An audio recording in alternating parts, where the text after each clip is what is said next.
Dhanbad Lok Sabha seat से कांग्रेस प्रत्याशी अनुपमा सिंह के पक्ष में समर्थन जुटाने को लेकर विधायक अनूप सिंह लगातार जनसंपर्क अभियान चला रहे हैं। इसी क्रम में शुक्रवार को अनूप सिंह राजपूत विचार मंच के केंद्रीय अध्यक्ष अरुण सिंह के आवास पहुंचे। इस दौरान उन्होंने कांग्रेस प्रत्याशी के पक्ष में लोगों से समर्थन मांगा। इस दौरान मीडिया से बात करते हुए उन्होंने धनबाद से भाजपा के प्रत्याशी पर जमकर हमला बोला और कहा कि जो अपने विधायक और सांसद की इज्जत नहीं करता वह जनता की इज्जत क्या करेगा। अभी से ही बाहरी भीतरी की बयानबाजी होनी शुरू हो गई है। अनुपमा सिंह जिस घराने से हैं, वहाँ कभी भी बाहरी भीतरी नहीं की जाती, सबको साथ लेकर चले हैं, कोई जात पात या भेदभाव नहीं किया जा रहा है। ऐसे में अब जनता को तय करना है कि किसे चुनना है और उनकी लड़ाई भाजपा से नहीं बल्कि भाजपा के धनबाद प्रत्याशी से है, जो महिलाओं की भी सम्मान नहीं करता। अनूप सिंह यानी यही नहीं रुके, उन्होंने उत्तर प्रदेश के सीएम योगी आदित्यनाथ के धनबाद में प्रस्तावित रोड शो को लेकर भी भाजपा पर जोरदार हमला बोला। भानु भाई, हाँ, विचार मंच के जो अध्यक्ष हैं उनके आवास पर आए थे, कई लोगों से आपने मुलाकात की है, किस तरह की रणनीति बनी है? मैं राजपूत विचार मंच के अध्यक्ष के पास नहीं आया था, मैं धनबाद के अभिभावक के पास आया था, अपने गार्जियन के पास आया था। मेरे पिता ने जाति धर्म के नाम पर राजनीति करना नहीं सिखाया है और हमारे अभिभावक हैं। और यहाँ पे आपको राजपूत विचार मंच के अध्यक्ष के नाते में आते तो राजपूत दिखते। यहाँ पे हरिजन भी दिख रहे हैं, दास टोला के भी लोग दिख रहे हैं, बाद बाकी लोग बुद्धिजीवी लोग भी दिख रहे हैं। अरुण सिंह जी का भूमियार भी दिख रहे हैं, भूपेंद्र अरुण चा का पहचान राजपूत विचार मंच हो सकता है, लेकिन इनका कर्म जो है वो पूरे धनबाद के लोगों के लिए जन संपर्क के लिए आया था। और चाचा से मैंने यही निवेदन किया कि हमें पहचानना होगा, क्योंकि आज यही भारतीय जनता पार्टी के लोग हिंदू और मुस्लिम को लड़ा रहे हैं, और जब वो हिंदू इनके के लिए लड़ने का काम कर रहा है तो उसे बाहरी बोलकर यहाँ से भगाने की बात कर रहे हैं। और जब वो 1932 वाला इनके लहकाने पे बाहरियों को भगाने की बात कर रहा है तो वही 1932 वालों को कुर्मी और आदिवासी से लड़ा रहे हैं एसटी का दर्जा प्राप्त करने के लिए। तो जाति पर भारतीय जनता पार्टी के लोग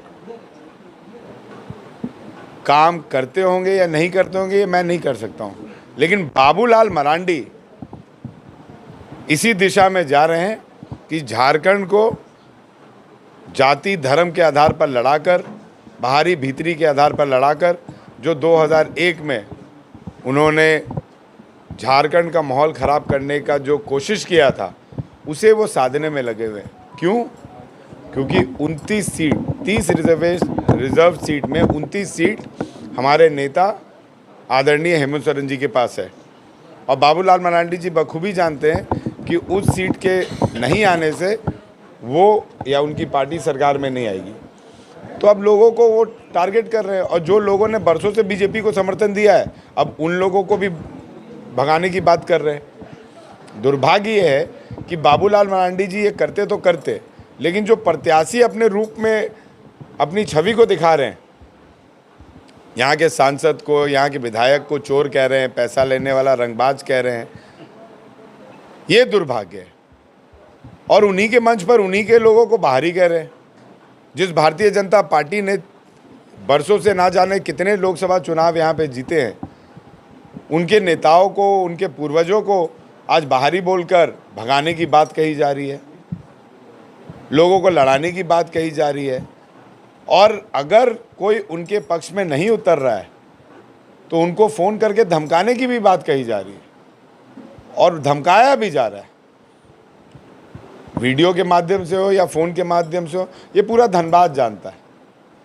और इसी क्रम में हम लोग सब एकजुट होकर, कोई बाहरियों के लिए नहीं, कोई भीतरियों के लिए नहीं, कोई आदिवासी बैकवर्ड फॉरवर्ड के लिए नहीं, इस झारखंड की सौम्यता, इस झारखंड का शौर्य, इस झारखंड की शांति बने रहे, इसीलिए हम लोग एक साथ होकर धनबाद लोकसभा में महागठबंधन की प्रत्याशी श्रीमती अनुपमा सिंह को जिताने की बात कर रहे हैं। एक सवाल ये उठ रहा है कि जिस तरह से वहाँ पर भाजपा में जो अंतरकलह दिख रहा है उसका फायदा कांग्रेस को हो जाएगा? देखिए, ये भाजपा का अंतरकलह नहीं है, मैं फिर बता रहा हूँ, ये प्रत्याशी का अंतरकलह है।